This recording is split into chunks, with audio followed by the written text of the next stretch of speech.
Erik Boland is a Yankee beat writer with New York Newsday and joins us here on Big Board Sports. Good morning to you, Erik. How are you? Roger Weiland, Chris Honorato, ESPN Albany. Roger, Chris, greetings from beautiful, warm, hot Kansas City.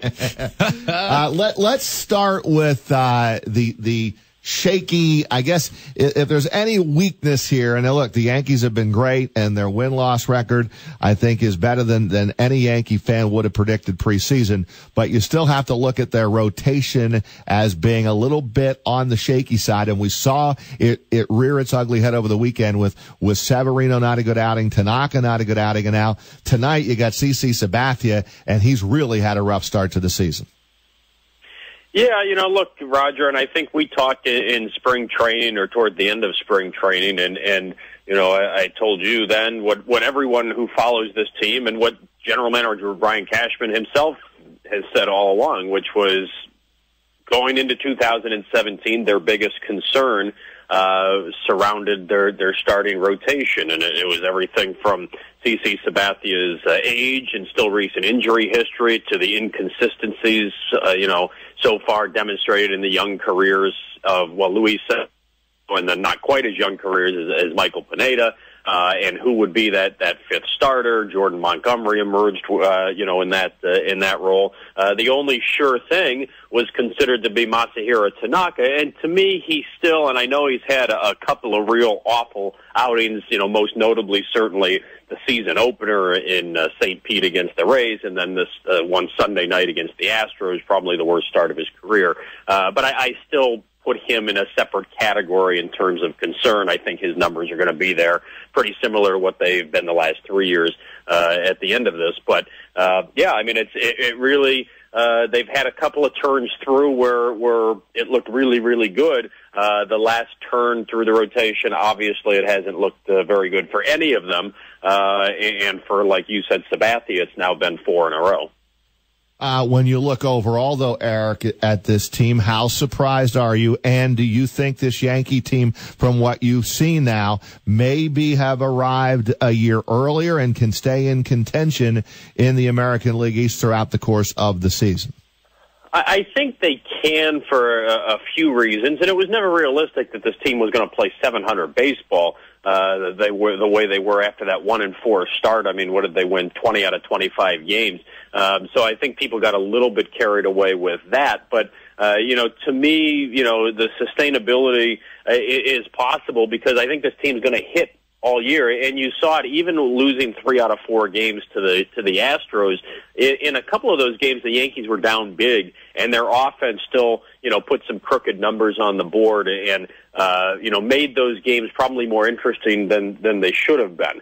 And that's against arguably the best team in the sport right now, the Houston Astros. So, against mediocre pitching, I think this team is going to bludgeon that most of the year. And guess what? Most of what you face during the grind of a 162-game season is mediocre to even bad pitching, particularly in the American League. Now, granted, the lineups, obviously, you're going to have to pitch too. But, I think this team's going to hit all year. I think the team, even with the Chapman bullpen, the Chapman injury, I think the back end of the bullpen is still going to be pretty solid. I think it just comes down to when you get up to that trade deadline, guys, what is Brian Cashman and what is managing general partner Hal Steinbrenner, what are they prepared to do in terms of adding things on?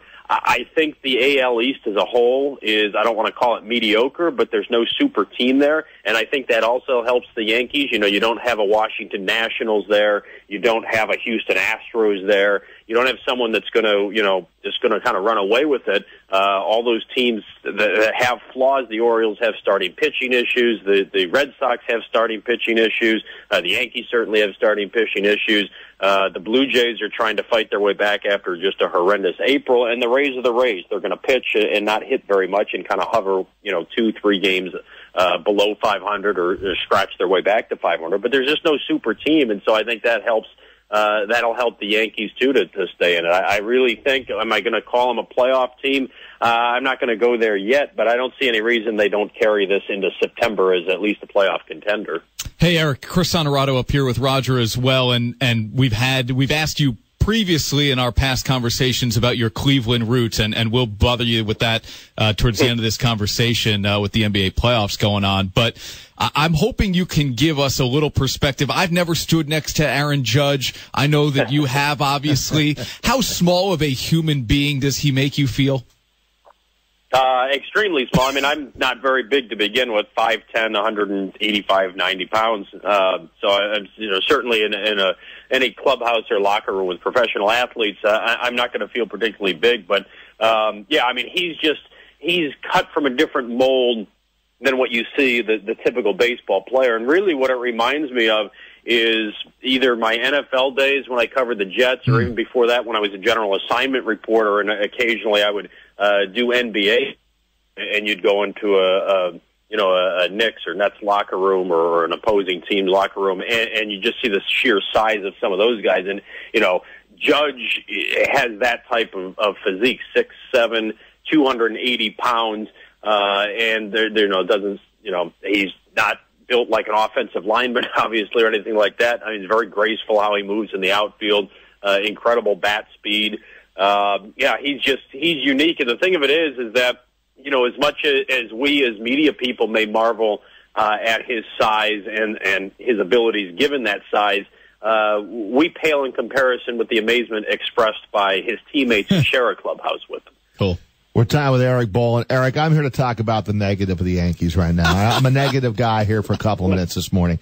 Roger, I thought we just did that. Well, we're going back to it. Now, first base would be an area of concern, wouldn't it be, if you're Joe Girardi? I mean, Greg Bird and Chris Carter have had brutal starts to the season. Bird's still on the DL, and looking at the stats with Carter, 75 plate appearances, 13 hits. He struck out 28 times, and right now it's been so bad you had to put Matt Holliday over there. What's your take on what needs to happen at first base, and do you still think Bird could be a factor here?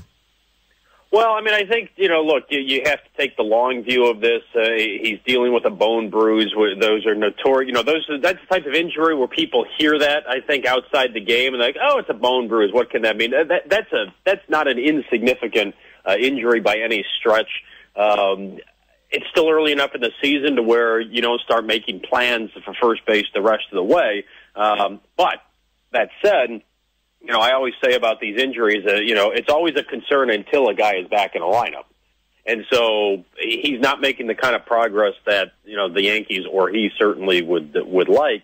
And, you do wonder if this goes into June, let's say mid-June, late June, and he's still not doing baseball activities, then you start to you start to count the clock backwards from the season. You say, well, how realistic is it that he really, gives you any production at all this year? I don't think they're at that point yet, and they keep saying he is making, progress, steady progress as they go. But, look, I mean, where's the answer? It's not in their it's not in their farm system, and it's difficult to imagine playing Chris Carter 4 or 5, 6 days a week. Do they get to the point where if they believe Bird is going to be out the majority of the year, would they contact the Royals about Eric Hosmer? Mm-hmm. I don't know that answer, and I'm not sure how thrilled Yankee fans would be with him necessarily. But I think they'd probably prefer him to Chris Carter. But I mean that certainly is a problem. But I will give you another big picture thing here. This has been probably the best offense in the American League, them and the Astros so far, and they've done it with minimal contributions from Greg Bird and minimal contributions, at least in terms of the home runs, from Gary Sanchez, who are two guys going into the season you would have thought for them to put up these numbers who would have had to contribute to him. So I think that is actually a silver lining in all this, the fact that the Yankees have the gaudy offensive numbers that they do with almost nothing from Greg Bird and not a lot from Gary Sanchez to this point. Erik Boland, New York Newsday. Awesome job covering the Yankees on the road 3-game series in Kansas City. Do the Celtics get a game, Erik? Do they get a game? Oh, I think so. Yeah, yeah. I mean, I don't think this is as good a Cavaliers team as last year, and that's not just through the prism of the fact that they came back from 3-1 down to win the championship last year. But look, clearly the Cavaliers approach this season with, and I'm not the first person to use this phrase, but the flip the switch once the playoffs started. I mean, it was very clear early in the season, I think, that's how they kind of were approaching the regular season. Winning home court advantage wasn't obviously the priority for them. I think the fact that Celtics have home court advantage, they'll get at least a game and maybe two. It's not easy to win on the road in the playoffs, so they'll, certainly certain teams have made it look easy this postseason, but I wouldn't be shocked if it's a 6-game series, but I also wouldn't be shocked if it was 4. How's that for a non-answer? That's perfect, Erik. That is how we roll on this show all the time. Hey, listen, I appreciate a few minutes. We really enjoy your work and your insight, and we'll get back in touch as we are the home of New York Yankee baseball here in the Capital Region. Roger, Chris, I enjoyed it, and I look forward to the next time.